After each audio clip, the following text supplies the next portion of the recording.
Creo Illustrate ermöglicht nicht nur das Erstellen einer Service-Stückliste anhand der technischen Entwicklungsstückliste, sondern auch das automatische Erstellen einer Teileliste anhand dieser Serviceinformationen.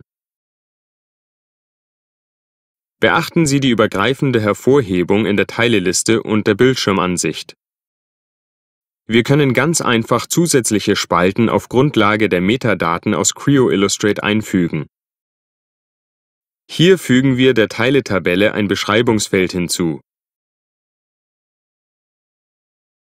Mit Creo Illustrate können automatisch Callouts anhand der Teileliste generiert werden.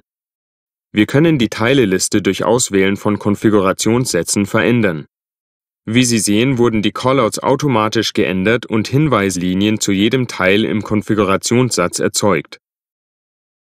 Eine weitere Möglichkeit wäre es, die hierarchische Struktur auszuwählen.